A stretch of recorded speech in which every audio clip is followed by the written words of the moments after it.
Welcome everyone. I'm excited to welcome you to today's presentation. Today, we'll be exploring the Islamic intellectual roadmap. The focus is on moving from understanding attributes to truly identifying the real God. Over the course of this session, we'll delve into key concepts that help deepen our understanding of God in Islam. So, let's get started and explore this fascinating journey together. Let's begin by considering the fundamental truth that God exists. This is the starting point of our discussion, and it's essential because it sets the foundation for everything else we explore. Now, when we say God exists, we're affirming that there is a divine being who is real and not just a concept or idea. Next, we need to understand that God is distinct from creation. This means that God is separate from everything He has made. He's not part of the universe, not limited by space or time, and His nature is entirely different from the created world around us.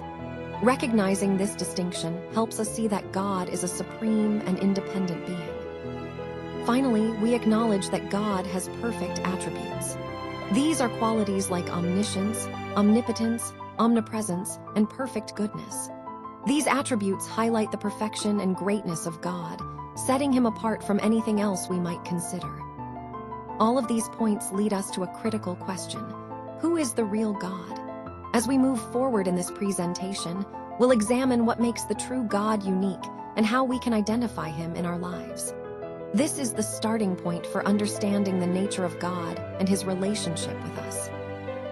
So here we see that everything that is contingent, that is, everything that depends on something else for its existence, must have a cause. Without a cause, it simply wouldn't be there. But then, this leads us to an important point. If every contingent being has a cause, what about that cause itself? Could it also be contingent? Well, if it were, then it too would need a cause, which takes us to an infinite regress. And as we discussed earlier, an infinite regress is impossible because it leaves us without a foundational starting point.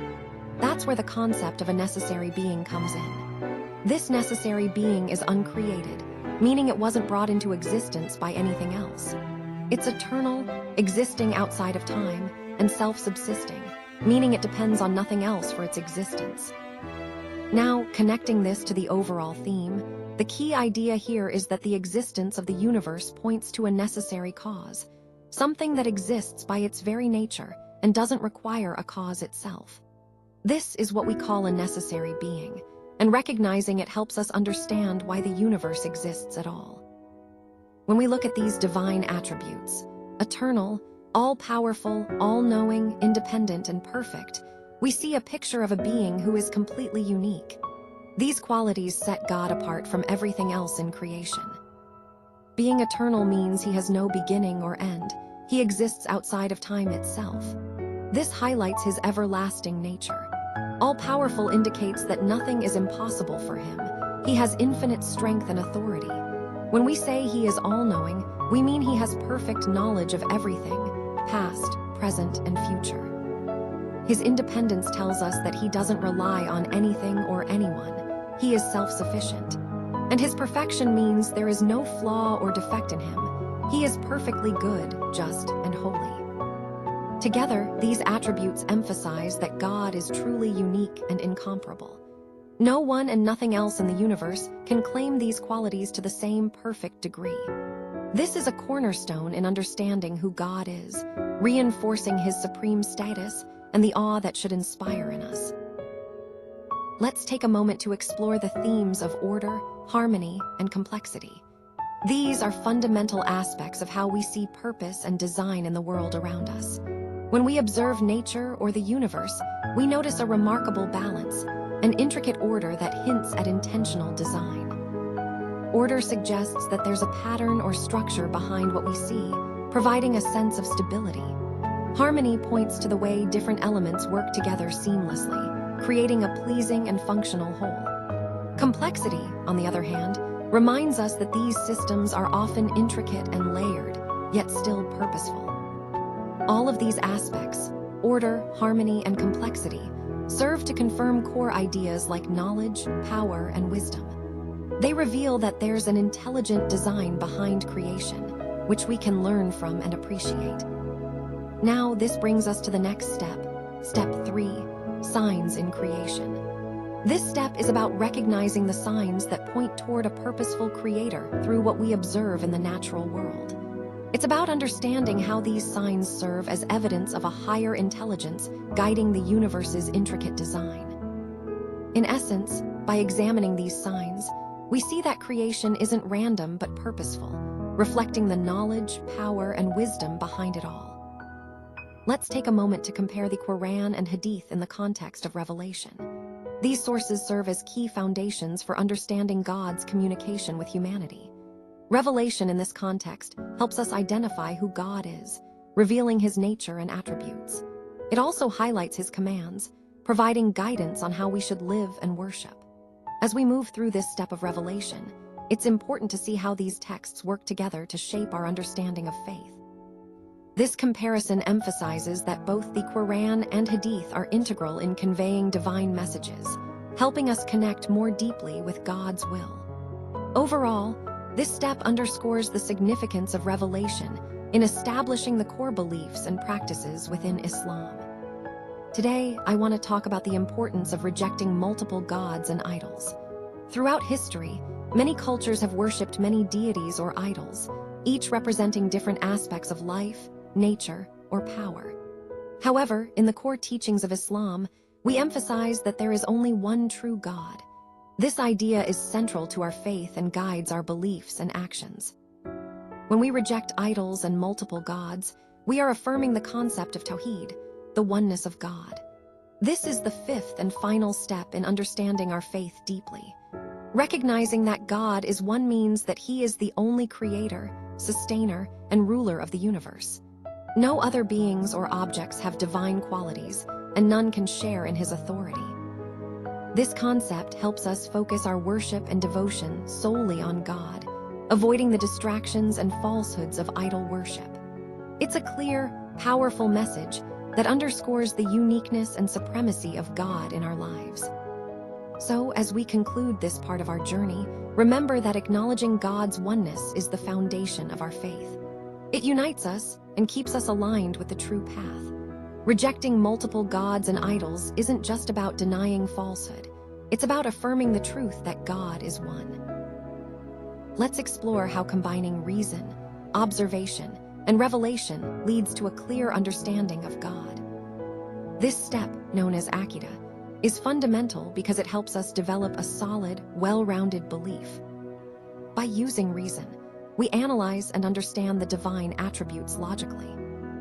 Observation allows us to see God's signs in creation around us, nature, the universe, and our own existence. Revelation provides us with divine guidance through the teachings of the prophets and the Holy Scriptures. When we bring these three together, they complement each other and reinforce our understanding. Reason helps us make sense of what we observe and what is revealed to us, creating a coherent picture. Observation confirms the signs of God's existence and attributes in the world. Revelation fills in the gaps and provides certainty that reason and observation alone cannot achieve. The outcome of this process is a clear, confident understanding of who God is, his names, his attributes, and his relationship with us. This understanding is essential because it shapes our faith and how we worship and serve him. So, in essence, combining reason, observation, and revelation guides us to a deeper, more authentic belief, one grounded in knowledge and clarity. Let's walk through the complete process outlined on this slide. It begins with existence ***, which is the very foundation of all that is.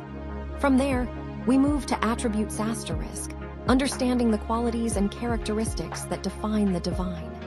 These attributes help us recognize and relate to the divine presence in various ways. Next, we encounter signs ***, which are the tangible examples or manifestations that point us toward the divine reality. These signs serve as cues, guiding us to deeper recognition and understanding. Moving forward, we have ***revelation***, the divine communication that clarifies and expands our knowledge of the divine truth. Following revelation, there is the concept of ***oneness***, emphasizing the unity and singularity of the divine reality. This is central to many spiritual understandings, reminding us that ultimately, everything is interconnected through this oneness. Finally, we arrive at faith*, which is the conscious acceptance and trust in the divine, based on the understanding and recognition gained through this entire process. When we look at this sequence, existence through faith, it's a complete journey of discovery, understanding, and belief. It underscores how the divine reveals itself gradually, inviting us into a deeper relationship and ultimately fostering faith. This process is fundamental in connecting the dots between the divine reality and our personal spiritual journey, showing that it's not just a linear path, but a holistic, interconnected process. Let's explore how reason and revelation work together in understanding God's existence. First, reason proves that God exists. By examining the natural world, logic, and human conscience, we find compelling evidence that points to a divine creator.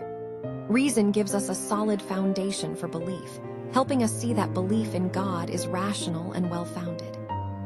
Next, revelation identifies him. Through divine revelation, whether in sacred texts, personal experiences, or spiritual insights, we learn specific truths about God's nature and his relationship with us. Revelation fills in the gaps that reason alone can't fully explain, guiding us to a clearer understanding of who God is. Together, reason and revelation lead us to true worship. When we see the evidence and understand who God is through both our minds and spiritual insights, our hearts are naturally drawn to worship. This is the key insight. Genuine worship arises when we recognize God's existence through reason and his identity through revelation. So, in the end, it's this harmonious relationship between reason and revelation that deepens our faith and helps us respond with heartfelt worship. Knowledge of God truly transforms us in profound ways. When we come to know him deeply, it naturally leads us to have faith, that unwavering trust in his promises and his character. This understanding also guides us toward submission, recognizing his authority and aligning our lives with his will. Most importantly, it gives our lives purpose, a clear sense of direction rooted in knowing who God is and what he desires for us. As we've explored throughout this presentation, knowing God isn't just about facts or information. It's about building a relationship that shapes our heart and actions. This final reflection reminds us that genuine knowledge of God fuels our faith, shapes our submission, and infuses our lives with meaningful purpose. It's the culmination of everything we've discussed, that intimate, transformative connection with him that impacts every aspect of our